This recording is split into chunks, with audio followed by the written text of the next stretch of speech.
नमस्कार, हिमाचल-अभी-अभी.com का radio bulletin सुन रहे हैं आप। मैं हूं आपके साथ नेहा गुप्ता। इस बुलेटिन में हम बात करेंगे प्रदेश भर की तमाम बड़ी खबरों के बारे में, लेकिन सबसे पहले नजर डालेंगे सुर्खियों पर। उपचुनाव में मिली हार के बाद जयराम एक्शन मोड में, लापरवाह अफसरों पर होगी कार्यवाही। सीएम जयराम बोले, जेओए, आईटी और करुणामूलक आधार पर होने वाली भर्तियों का जल्द हो समाधान। हिमाचल नहीं आएंगे पीएम मोदी, पीठासीन अधिकारियों के कार्यक्रम में वर्चुअली करेंगे शिरकत।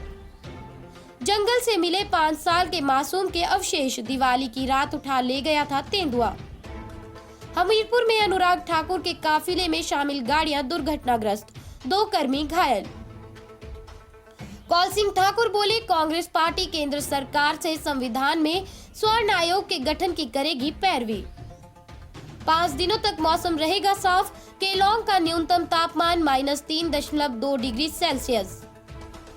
याद रखें कि कोरोना का खतरा अभी टला नहीं है।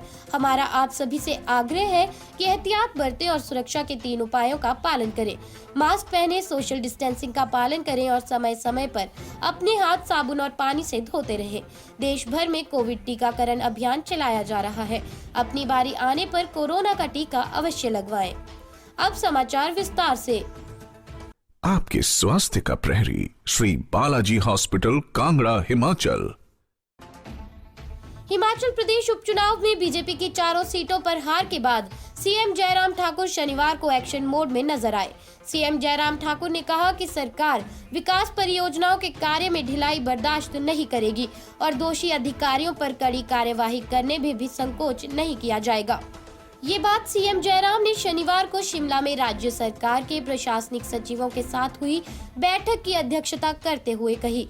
सीएम ने कहा कि विभिन्न विकास परियोजनाओं से संबंधित लक्ष्य प्राप्त करने पर विशेष ध्यान दिया जाना चाहिए। नाबार्ड, पीएमजीएसवाई के संबंध में लोक निर्माण विभाग की परियोजनाओं का कार्य समयबद्ध पूर्ण होना चाहिए। सीएम जयराम ठाकुर ने कहा कि विभिन्न श्रेणियों जैसे कि JOA, IT, JBT, PTI, NTT आदि की भर्ती संबंधी मुद्दों का समाधान करने पर विशेष बल दिया जाना चाहिए। उन्होंने कहा कि करुणामूलक आधार पर होने वाली भर्तियों पर विशेष ध्यान दिया जाना चाहिए, क्योंकि इससे न केवल मृतक के परिजनों को लाभ होगा बल्कि जरूरतमंदों को रोजगार भी मिलेगा। सीएम जयराम ठाकुर शनिवार को यहां राज्य सरकार के प्रशासनिक सचिवों के साथ हुई बैठक की अध्यक्षता कर रहे थे। उन्होंने कहा कि ये सुनिश्चित करने पर विशेष बल दिया जाना चाहिए कि विकास परियोजनाओं को समयबद्ध पूर्ण किया जाए। वहीं आमजन से संबंधित मुद्दों का प्राथमिकता के साथ निवारण किया जाए ताकि प्रदेश और प्रदेशवासी लाभान्वित हो सकें। पीएम नरेंद्र मोदी का हिमाचल आने का कार्यक्रम फिलहाल टल गया है। सीएम जयराम ठाकुर ने ये बात बताई है कि विधानसभा सचिवालय के पीठासीन अधिकारियों के राष्ट्रीय सम्मेलन में पीएम मोदी के आने का कार्यक्रम स्थगित हो गया है। अब पीएम वर्चुअल तरीके से इस कार्यक्रम में जुड़ेंगे। वहीं उपचुनाव में बीजेपी की हार को लेकर सीएम जयराम ठाकुर ने कहा कि ऐसी कोई पार्टी नहीं है जो सभी चुनाव जीतती है। सत्ता में चुनाव जीते भी जाते हैं और हारे भी जाते हैं। उन्होंने कहा कि आज तक के इतिहास में मंडी पहली बार इतने वोटों से हारी है। उपचुनाव में हार से हमें संकेत मिल गया है कि हमें अलर्ट होकर बेहतर काम करना चाहिए। शेष समाचार ब्रेक के बाद। आपके स्वास्थ्य का प्रहरी, श्री बालाजी हॉस्पिटल, कांगड़ा, हिमाचल। हिमाचल प्रदेश की राजधानी शिमला के पुराने बस स्टैंड के साथ लगते डाउनडेल इलाके से दिवाली रात गायब हुए 5 साल के मासूम के अवशेष तीसरे दिन साथ लगते जंगल से मिले हैं। दिवाली की रात तेंदुआ बच्चे को उठा ले गया था, जिसके अवशेष आज रामनगर जंगल के नाले के पास मिले हैं।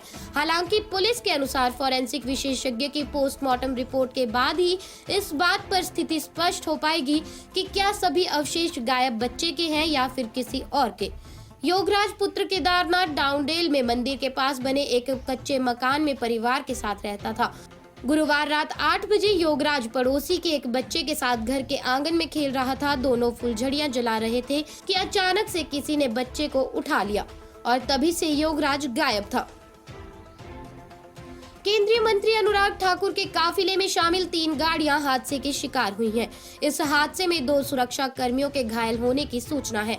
हालांकि केंद्रीय मंत्री अनुराग ठाकुर घटनास्थल से आगे निकल गए थे, इसलिए उनकी गाड़ी को नुकसान नहीं पहुंचा है। इस हादसे में घायल दोनों सुरक्षा कर्मियों को हमीरपुर में प्राथमिक उपचार के लिए ले जाया गया है।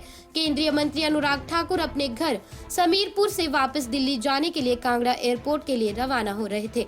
इस दौरान हमीरपुर स्थित सर्किट हाउस के निकट चिल्ड्रन पार्क से आगे गाड़ी के आगे सड़क पर घूम रहे बेसहारा पशु के आ जाने से एक गाड़ी के चालक ने ब्रेक लगाई और पीछे काफिले में चल रही गाड़ियां आपस में टकरा गई।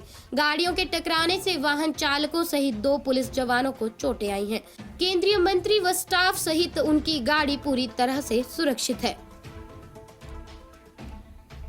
हिमाचल प्रदेश में स्वर्ण आयोग के गठन की मांग जोर पकड़ने लगी है। मंडी से कांग्रेस के वरिष्ठ नेता व पूर्व मंत्री कौल सिंह ठाकुर का कहना है कि प्रदेश के सीएम जयराम ठाकुर ने युवाओं से स्वर्ण आयोग का गठन करने का वादा किया है, जिसके चलते अब उन्हें अपना वादा पूरा करना होगा। कौल सिंह ठाकुर ने कहा कि हिमाचल प्रदेश में स्वर्ण आयोग के गठन की मांग जोर पकड़ रही है, जिसके परिणाम लोकसभा के उपचुनाव में देखने को मिले हैं। उन्होंने कहा कि जहां तक संविधान की बात है, वहां पर केंद्र सरकार से मांग उठाई जाएगी कि संविधान में जरूरी संशोधन कर स्वर्ण आयोग के गठन का प्रावधान किया जाए, जिससे कि स्वर्ण सामान्य वर्ग में उपजे रोष को शांत किया जा सके।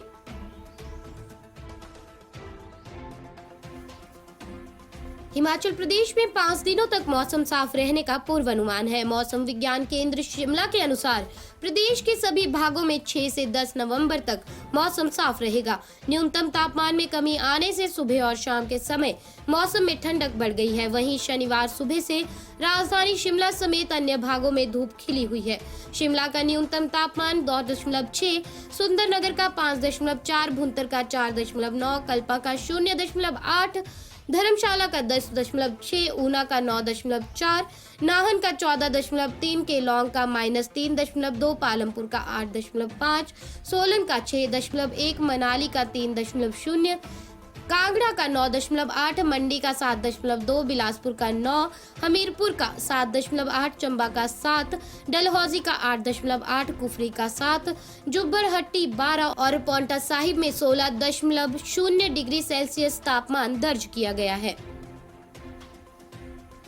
इस बुलेटिन में बस इतना ही। कल फिर मुलाकात होगी। नमस्कार।